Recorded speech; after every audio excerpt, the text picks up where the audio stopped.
Bismillahirrahmanirrahim. Qul ja'al haqqu wa zahaqal batil innal batila kana zahuqa wa la yatakallamuna illa man adzina lahu rahman wa qala subhanahu. Assalamualaikum warahmatullahi wabarakatuh.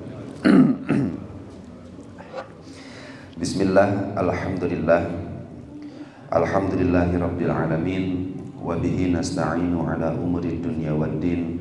Wassalatu wassalamu ala asyrafil anbiya'i wal mursalin Sayyidina wa habibina wa qurrati a'yunina wa maulana Muhammadin sallallahu alaihi wasallam wa ala alihi wa ashabihi wa tabi'in wa tabi'in tabi'in bi ihsanin ila yaumiddin, amma ba'd.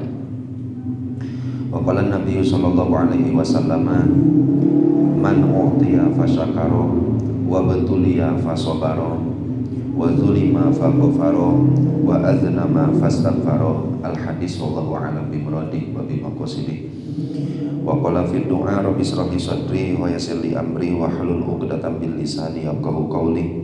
Allahumma sakhkhir lana lisana sidqin waj'alhu mahallal fahmi lil khitabi wan nutqa bis shawabi wal amala bis sunnati wal kitabi. Allahumma ftah lana abwabal ilmi wa zidna ilma wa fahma wa alhiqna bis shalihin. Allahumma ftah alaina futuhal arifina bi hikmatika wa anshur alaina rahmataka wa zakirna manasina ya zal jalali wal ikram walhamdulillahi rabbil alamin. Ala hadhihi niyatil hasanah wa bi kulli niyatin salihah. Al-Fatihah. A'udzu billahi minasyaitonir rajim. Bismillahirrahmanirrahim. Alhamdulillahi rabbil alamin. Arrahmanir rahim. Maliki yaumiddin. Iyyaka na'budu wa iyyaka nasta'in. Ihdinas siratal mustaqim. Siratal ladzina an'amta 'alaihim ghairil maghdubi 'alaihim waladdallin.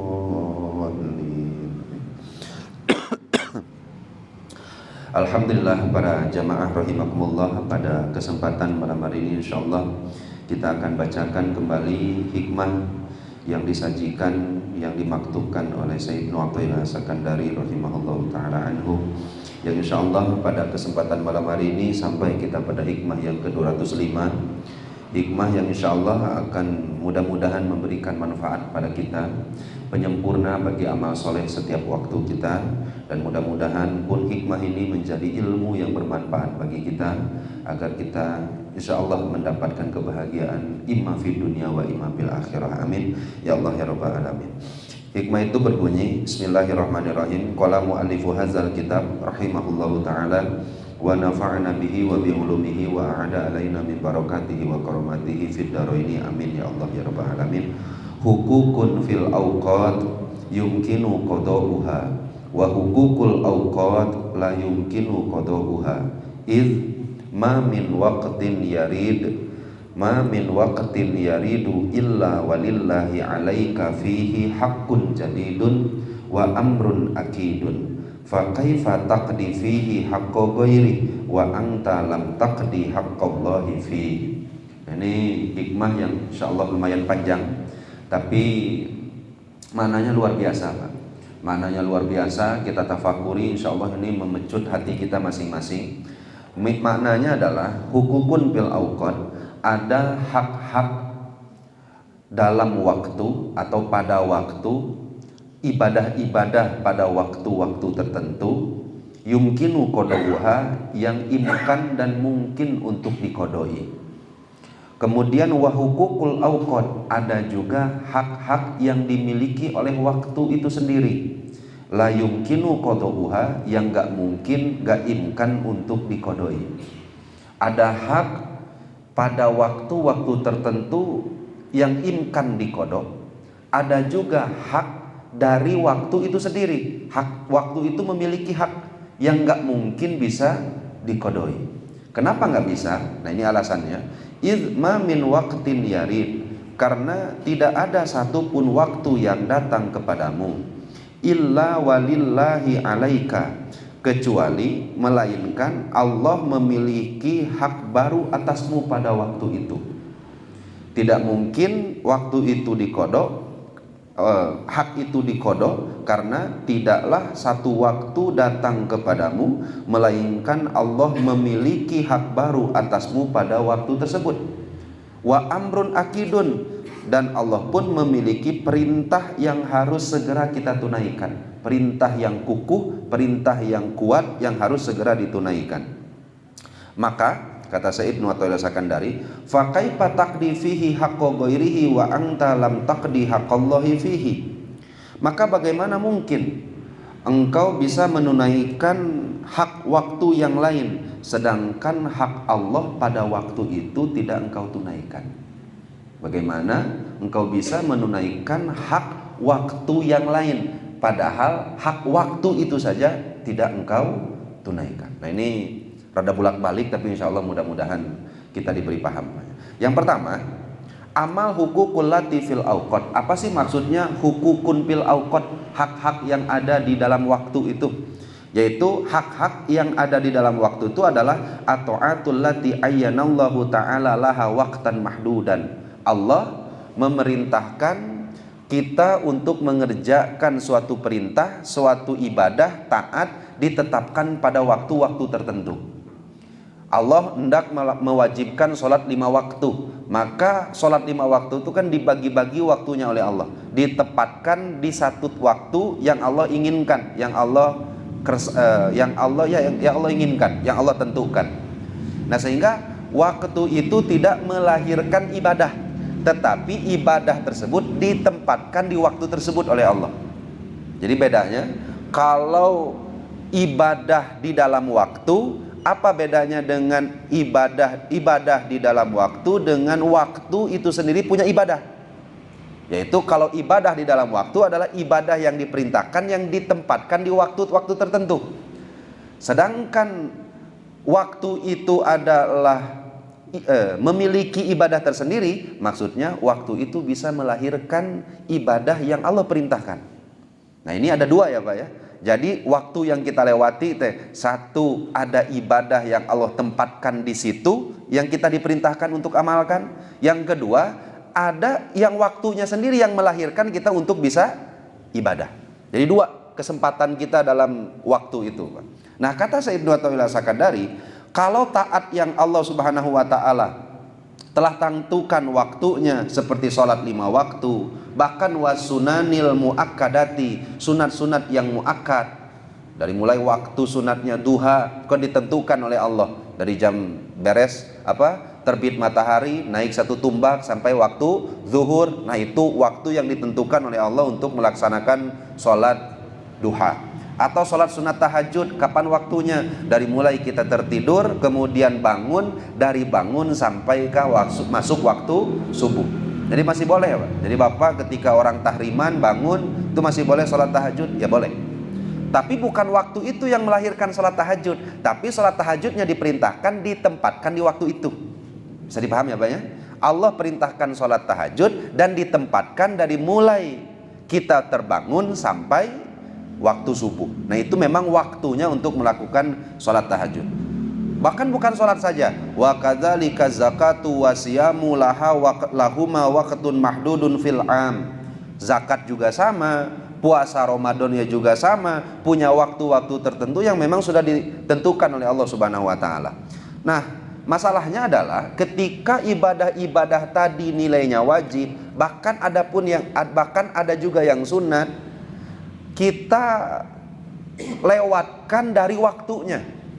Artinya dari waktu wajibnya kita entah itu karena lalai, entah itu karena tertidur, akhirnya lewat dari waktu yang telah ditentukan. Masih bisa dikodok nggak Pak? Masih imkan nggak untuk dikodok? Masih imkan. Bahkan Rasulullah SAW pun mengingatkan, man nasiya an sholatin au nama anha. Ada orang yang sholat, ada orang yang lupa atau tertidur sampai dia meninggalkan sholat, maka dia wajib melakukan sholat tersebut ketika bangun atau ingat. Nah, berarti kalau ibadah tersebut ditinggalkan, maka masih imkan untuk diqodho. Ya, walaupun kita akui orang yang mengqodho sholat itu jenisnya ada dua. Yang pertama, wa in kana yusamma mufarriton, ada orang yang disebut mengqodho sholat mufarrid, tafrid, orang lalai. Kenapa lalai? Ya karena ditinggalkan secara sengaja tanpa ada uzurnya. Ada juga orang yang meninggalkan sholat karena uzur. Apa uzurnya? An-naumu wan nisyanu, yaitu karena sebab tertinggal tidur atau tertinggal karena sebab lupa. Itu kan uzur. Nah, sehingga ba'dus syarri ahwanu mim ba'din. Ada satu kemaksiatan yang nilainya itu lebih besar daripada nilai maksiat yang lainnya, atau lebih ringan dari maksiat yang lainnya. Contohnya seperti orang tertinggal sholat karena sebab lalai, dan orang tertinggal sholat karena tertidur. Dari segi kemaksiatannya ya maksiat, sama maksiat. Dari segi kewajiban mengkodok ya tetap sama-sama mengkodok. Tapi dari nilai dosanya, dosa yang lalai dengan dosa yang tertidur lebih berat dosa yang lalai.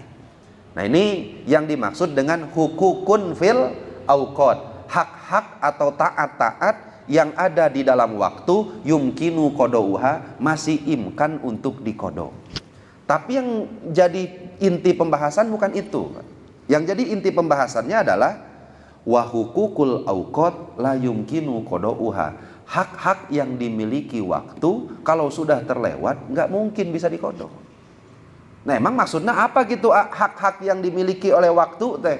Karena setiap kita melewati 1 detik, 1 menit, 1 jam, bahkan 1 hari dari kehidupan kita, maka waktu itu punya hak untuk dipakai ibadah. Sampai-sampai ada seorang ulama besar namanya Imam Syekh Abdul Abbas radhiyallahu an. Kata beliau, auqatul abdi arbaatun. Waktu seorang hamba yang dia lewati selama hidup di dunia itu cuma ada 4 saja. La khomisalah, nggak ada kelimanya. Apa aja? 1, waktu tersebut ada nikmatnya. Seperti kita gini.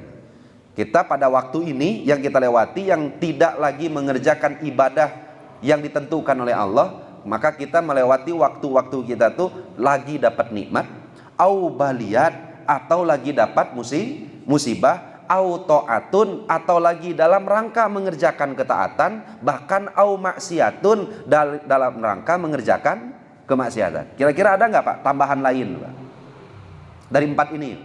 Jadi seorang mukmin kalau melewati waktu, menjalankan waktunya sehari-hari, kemungkinan kondisinya cuma 4. 1 lagi dapat nikmat, 2 lagi dapat musibat, 3 lagi taat, 4 lagi maksiat. Kira-kira ada yang lain Pak? Lagi tidurnya dihitung tak? Nah, lagi tidur dihitung nggak Pak? Lagi tidur dihitung nggak Pak? Dari 4 tadi masih masuk kategori 4 ini atau keluar dari 4 ini? Masih masuk ya Pak ya? Keempat. Kenapa? Karena hamba-hamba Allah yang soleh tidurnya saja dapat pahala. Hamba-hamba Allah yang soleh menganggap tidur itu pun merupakan bagian dari nikmat Allah. Betapa enggak nikmat tidur, orang mah mau tidur nepika makan obat. Bapak mah tidur Masya Allah, ini gampangnya luar biasa. Boro-boro batur malah mun rek tidur teh kudu nuang itu heula ieu heula. Bapak mah gampang tidur. Pokona mah panggampang-gampangna tidur mah keur khutbah Jumat geus eueuh deui. Lamun bapak yang insomnia ini datang khutbah Jumat, itu tidur tuh asa pang nikmat-nikmatna. Ayeuna nikmatkah tidur teh? Nikmat.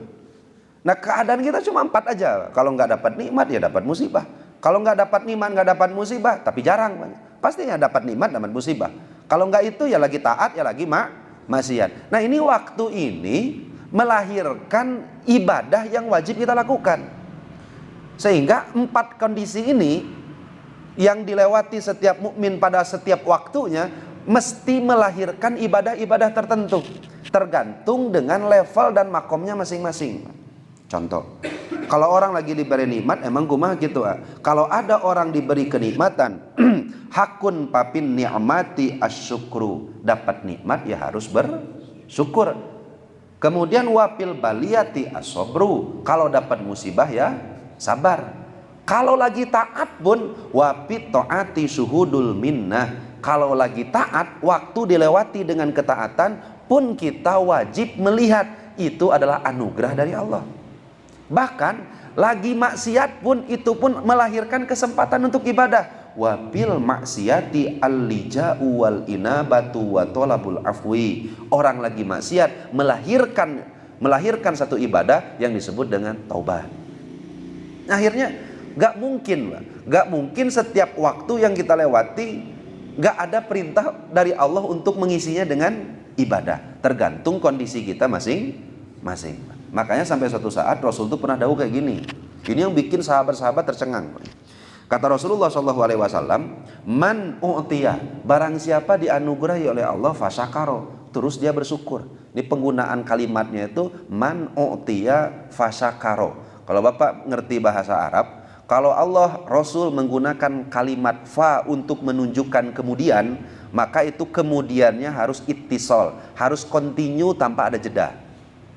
Jadi kalau gini, saya sholat kemudian keluar dari masjid, kemudiannya itu kalau pakai fa itu beres sholat langsung bercet keluar. Tapi kalau kemudiannya pakai kata-kata summa itu kan artinya kemudian ya Pak ya. Summa aurasnal lazina astofainahu min ibadina. Nah itu kata-kata summa itu apa maknanya? Saya sholat kemudian saya keluar masjid, itu tuh ada penyelangnya. Berarti Bapak teh sholat, zikir dulu, kemudian baca Quran dulu, kemudian keluar. Nah itu penggunaan lafadznya summa. Nah berarti yang dimaksud oleh Rasulullah ini apa? Man u'tiya fasyakaro. Ada orang diberi anugerah kemudian syukur. Artinya antara pemberian anugerah dan syukurnya ada jeda nggak Pak? Nggak ada. Ada delay? Nggak ada. Berarti kuma dapat nikmat langsung hari takene syukur. Nah kemudian selain man u'tiya syakaro wa betulia fasobaro, diberi musibah langsung sabar. Ini paling susah ya Pak. Makanya sampai kalau kita ngaji kitab Tanqihul Qaul, ngaji kitab Riyadhus Shalihin, itu kan ada hadis yang bunyinya kayak gini Pak. As-sabru fi sodmatil ula. Sabar itu kapan sih? Ada beberapa tahapan. Satu diberi musibah langsung sabar pada mimiti musibahnya, pada kawitan musibahnya, pada permulaan musibah datang. Yang kedua, lama baru sabar, berarti di tengah-tengah musibah baru sabar. Ada yang terakhir, geus diubar ka ditu ka dieu sehat-sehat wae, akhirnya anggeuslah sabar. Berarti sabar di akhir. Mana yang paling kenceng dan paling cepat, paling besar padilahnya? Makanya katakan yang Rasul, as-sabru fi sodmatil ula. Kadang-kadang kan kita tuh mampu sabar di akhir. Sabar di akhir pun sudah kaya-kaya sebagai apa? Sebagai jalan keluar dari keputusasaan. Enggak sah, kieu-kieu emang mending sabar we atos. Jadi sabarnya itu udah kaya-kaya, udah nggak ada lagi apa? Kekuatan, jalan keluar, daya upaya. Anggapan dari awalnya kita punya kekuatan, punya daya upaya untuk bisa menghadapi itu, akhirnya semua helahnya, semua jalan keluarnya sudah tertutup. Aya geus lah mun kieu-kieu masing ridho we geus. Sing sabar we atas. Padahal sabar tuh kapan mulainya? Awal sabar itu adalah ketika awal ditimpakan musibah. Maka kita lihat Pak, hadis Rasulullah, waman ubutulia fasobaro, yang diberi ujian langsung sabar. Kan sulit Pak. Diberi ujian langsung sabar, sulit na minta ampun. Walaupun kita udah beberapa kali diberikan kejadian yang sama ku Allah, angger we aya gemperna, angger we aya protesna, angger we aya demona kene ka Allah teh. Padahal diberi ujian langsung sabar. Nah kemudian wazulima wa ghafaro, begi hese. Dizolimi langsung memaafkan. Dizolimi langsung memaafkan. Ari urang mah bisa memaafkan teh mun batur cilaka heula. Geus lah. Misalnya kita geus dihampura. Atawa batur punya utang, gan we dipunahkeun utang. Nah emang kunaon gitu itu rumahna ge kadurukan gitu. Karunya. Dalam mun teu kadurukan mah sigana teh dipunahkeun utangna. Kalau dia nggak sakit, mah kalau dia nggak sakaratul maut masih gana teh dipunahkeun utangna. Bahkan ya banyak orang yang melontarkan kalimat maaf atau memberi maaf ketika orang itu sudah kondisi terdesak. Nggak sakaratul maut, kekarak datang. Pokoknya masa kabeh dosa dihampura ku abdi. Kenapa nggak dari dulu? Makanya kata Rasulullah, ini yang paling hebat banyak. Orang dizolimi langsung memaafkan. Susah pisan. Didolimi langsung memaafkan. Orang kan mikir-mikir heula. Bisa malas atau wanteunya. Teu bisa sih gana mah malas aya geus dihampura. Nah akhirnya Rasulullah menyarankan satu, diberi nikmat langsung syukur, diberi ujian langsung sabar, diberi apalagi tadi Pak, dizolimi langsung memaafkan, dan yang terakhir wa aznaba fastaghfaro, Nah ini khusus untuk kita. Kalau makom aulia, ambia, mursalin nggak ada yang ini. Dan ketika berbuat maksiat langsung istighfar, langsung meminta maaf ke Allah. Jadi jangan ditunda-tunda. Sokomo dijibehkeun, angkewe aya nama maksiat. Nanti we nunggu Ramadan baru bertobat, nggak ada. Orang-orang yang soleh yang dimaksud oleh Kanjeng Rasul sekarang tergelincir, langsung bangkit, langsung menghadap Allah, kembali lagi ke Allah. Besoknya kitu deui, balik deui ke Allah. Besoknya kitu deui, balik deui ke Allah. Terus maksiat tobat, maksiat tobat, maksiat tobat. Itu lagi gituan bukan yang ngeheureuykeun Allah. Kalau Bapak bertanya ke Sayyidina Umar, iya. Jadi Sayyidina Umar tuh pernah ditanya, Sayyidina Umar, ada orang tobat, kemudian summa roja'a, setelah lama bertobat kembali jatuh ke lubang yang sama. Kira-kira itu gimana ya orang yang kayak gitu? Kira-kira kalau Bapak ditanya kayak gitu apa jawabannya? Pokoknya nama saya moal rek mabok deui. Ya Allah, istighfar, astagfirullahaladzim. Seminggu depan nanti diajak ku babaturan nanti. Datang weh, modal di saya, gaskeun. Gaskeun. Nah kira-kira orang yang kayak gitu gimana Pak penilaiannya? Kata Sayyidina Umar radhiyallahu taala anhu, kata beliau, faqadis tahza'a rabbah, kaya nu ngaheureuykeun Tuhannya. Seperti orang yang mengajak Allah tuh bercanda, mengajak bercanda ke Allah. Maka bukannya Allah tambah senang, tapi malah tambah marah. Ini kan levelnya beda. Kita mengobrolkan ke level-level kita. Level kita kumaha? Lamun aya orang tobat terus besokna kitu deui, ya tobat deui. Besok nanti kitu deui, tobat deui. Besok nanti kitu deui, tobat deui. Terus sampai kapan kikituan teh? Sampai eureun maksiatnya, sampai berhenti maksiatnya. Dan kita mah susah tidak tergelincir teh, Pak. Kita mah susah tidak maksiatnya. Nah, makanya kata Rasulullah, ya sudah, waman aznaba fastaghfaro. Berdosa langsung istighfar. Makanya kan ada di surah Ali Imran ya, Pak ya.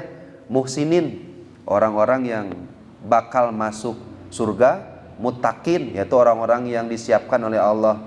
Surga itu adalah orang-orang muttaqin. Orang-orang yang muttaqin teh alladzina yunfikuna fis sarra'i wadh-dharra, orang yang berinfak dalam keadaan lapang dan sedih, wal kaziminal ghaidha, mampu menahan amarah.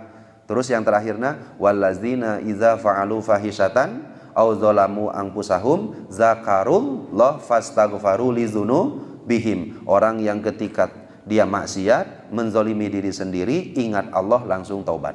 Nah itu apa kata Rasulullah setelah menyampaikan hadis tadi, Pak?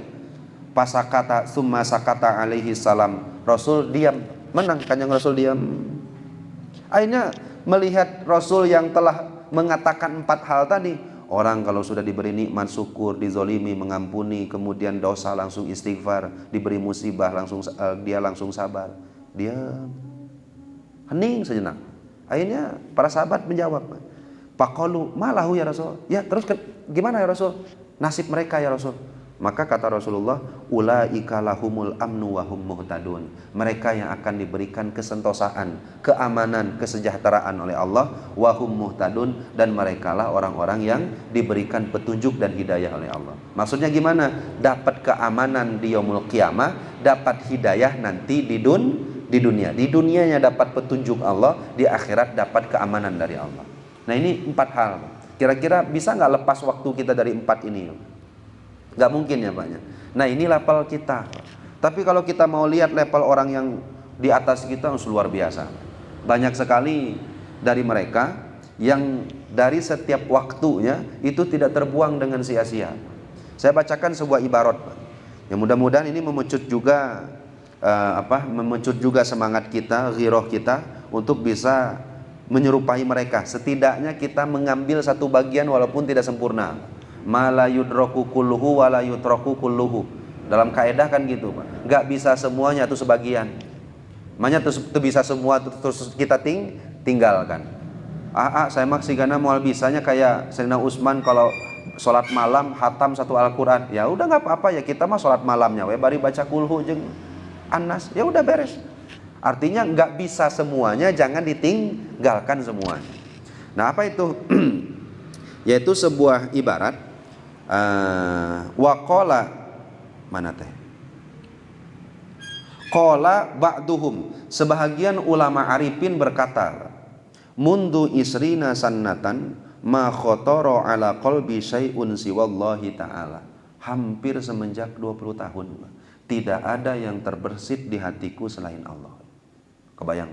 Hampir dari semenjak 20 tahun ke belakang gak ada satupun yang terbersit di dalam hati siwallah selain Allah. Itu kumaha hatena bisa gitu. Urang mapan boro-boro lagi nggak sholat Pak, lagi sholat yang bersihkan Allah teh susah minta ampun. Batur mah nggak sholatnya saja susah terbersit selain Allah. Nah kemudian ada lagi Pak. Wa qala Asy-Syaikh Abdul Hasan, man ahabballah lam yasta'mil jawarihahu illa fima yuwafiqu mahbubah. Barang siapa yang cinta pada Allah, maka dia tidak akan mempergunakan anggota badannya kecuali sesuai dengan apa yang Allah inginkan, sesuai dengan apa yang sesuai dengan keinginan orang yang dicintainya, zat yang dicintainya. Wa anfasuhu kulluhu mahfuzatun bitta'ah. Setiap tarikan napasnya terjaga, dia perhatikan jangan sampai napas itu keluar tanpa membawa taat kepada Allah. Nah kemudian bahkan walau hila bainahu wa bainal khidmah la faraqad dunya, sampai-sampai kalau ada orang itu orang-orang yang dekat dengan Allah terhalang 1 detik saja, apalagi sampai 1 menit bahkan 1 jam terhalang dirinya dari taat kepada Allah, lebih baik meninggal dunia. Lebih baik meninggal dunia. Nah kenapa? Karena hak waktu itu, kata Syekh Ibnu Athaillah Sakandari, kalau sekarang tidak dikerjakan, bisa nggak dikodok di waktu selanjutnya? Kalau Bapak punten sekarang diberi ujian, harus sabar, angkewelah sabarna minggu hareup dikodok, ya nggak mungkin Pak. Kenapa? Karena ketika minggu depan Bapak dapat nikmat yang harusnya bersyukur, sehingga waktu yang minggu depan digunakan untuk bersyukur, nggak akan muat lagi dipakai untuk ibadah yang sebelumnya. Beda dengan sholat. Kalau kita sekarang ketinggalan sholat karena ketiduran, maka di waktu duha masih bisa dikodok. Kenapa? Karena duha cuma 4 rakaat, cuma 8 rakaat maksimalnya. Berarti sisanya masih bisa dipakai untuk mengkodok sholat. Tapi kalau sudah urusannya waktu, haknya waktu, maka gimana cara ngodoknya? Hari ini kita lewatkan sabar dalam ujian, besoknya kita diberi lagi ujian, berarti sabarnya harus yang baru, bukan sabar yang kemarin. Atau bahkan minggu depannya dikasih nikmat, kita malah harus bersyukur kepada Allah. Gimana cara ngodok sabar yang belakang? Kan nggak bisa. Nah makanya nggak ada satupun waktu yang terlewat bagi orang soleh kecuali setiap tarikan napasnya, kemudian keluar napasnya, melainkan taat dan ibadah kepada Allah. Tapi dalam tanda kutip banyak, qad alima kullu unasim masyrabahum. Setiap manusia tahu tempat minumnya masing-masing. Apa artinya Pak? Setiap manusia kata Allah tahu tempat minumnya masing-masing, yaitu level ibadah kita tentu akan berbeda dengan level ibadah orang yang lain. Syukur kita tentu akan beda dengan orang-orang yang dekat dengan Allah. Ya sudah, dapat nikmat syukur, bisanya syukurnya kita apa? Alhamdulillah. Ya sudah, alhamdulillah dulu. Nanti naik deh, meyakini dalam hati bahwa nikmat ini bukan usaha kita, tapi murni datang dari Allah. Selanjutnya lagi apa lagi? Yaitu bahwa nikmat yang kita dapat ini harus dipergunakan untuk mencari ridho Allah. Terus naik. Ya sudah, sekemampuannya masing-masing. Saya dapat ibarat Pak, dalam kitab Iqadul Himam ini luar biasa banyak. Kalau kita kan tahu ayatnya la yukallifullahu nafsan illa wus'aha. Larasnya banyak. Berarti Allah tidak akan membebani seseorang kecuali sekadar kemampuannya. Kalau di ulama tasawuf enggak. Kata mereka, la yukallifullahu nafsan illa ma ataha. Jadi bukan illa wus'aha, tapi illa ma ataha. Tidak mungkin Allah membebani seseorang hamba kecuali dengan kadar anugerah yang telah Allah berikan padanya. Maknanya luar biasa. La yukallifullahu nafsan illa ma ataha. Enggak mungkin Allah bebankan syukur kepada kita kecuali dengan anugerah syukur yang telah Allah berikan kadarnya. Kadarnya bisa A, ya udah A aja. Kadarnya bisa B, taikkan jadi B dan selanjutnya. Nah makanya kemarin kan kita sempat ngaji Riyadhus Shalihin Pak, hari Ahad. Itu kan disebutkan bahwa Rasulullah Shallallahu Alaihi Wasallam selalu beristighfar kepada Allah sehari nggak kurang dari 70 kali. Kan kita ngahulangnya naon? Dosa terpunya, ibadah sempurna, tapi kenapa masih istighfar? Kalau sudah pakai bahasa ini, kalau sudah kita kaji kitab tasawufnya, ternyata Rasul punya perasaan dalam hati bahwa setiap waktu yang Allah anugerahkan pada hidup beliau merasa belum memenuhi haknya waktu, haknya Allah secara sempurna. Akhirnya melahirkanlah istighfar. Urang mampan beres ibadah teh alhamdulillah.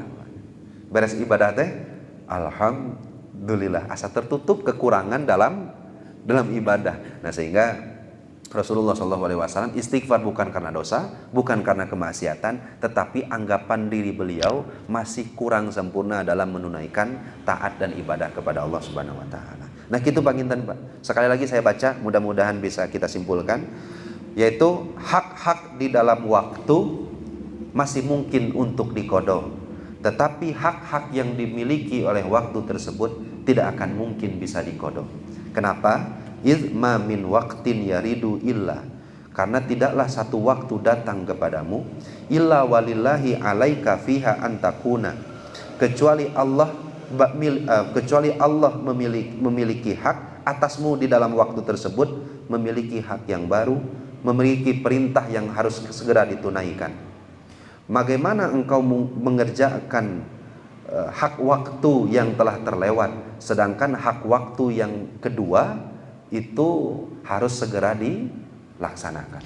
Bagaimana kamu bisa mengqadha hak waktu yang awal, sedangkan hak waktu yang kedua sudah menunggu untuk ditunaikan. Nah, inilah hikmah yang ke-205 dari saya Ibnu Athaillah As-Sakandari. Mudah-mudahan setiap waktu yang tersisa dalam umur kita, ajal kita, bisa kita manfaatkan semaksimal mungkin, baik itu dengan berzikir. Nah, ini levelnya saya bacakan dulu banyak. Satu, kalau nggak bisa, kalau level tertingginya musyahadah, setiap waktu yang dilewati seakan-akan melihat Allah. Ini ketinggian. Ya sudah, turunkan jadi muraqabah. Apa itu muraqabah? Setiap waktu yang kita lewati harus seakan-akan dilihat oleh Allah. Masih susah nggak Pak? Susah, turunkan deh. Ya nggak apa-apa dah, kita ini mau level bagian orang-orang hebat ya Pak. Lah yang ketiga, an-nadhrah. Apa itu nadhrah? Setiap mata memandang, di situ melihat dan memikirkan kekuasaan Allah. Di mana mata memandang, di situ melihat, situ kita berpikir atas kekuasaan Allah. Kalau masih nggak bisa, turun ke yang ke selanjutnya, yaitu al-fikrah wa tafakkur.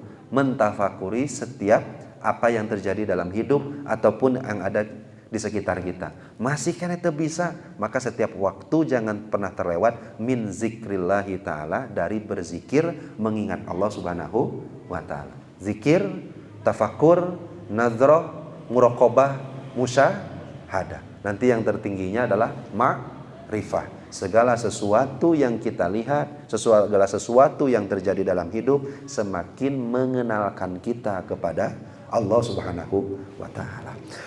Panginten itu Pak yang bisa kita bahas pada malam hari ini.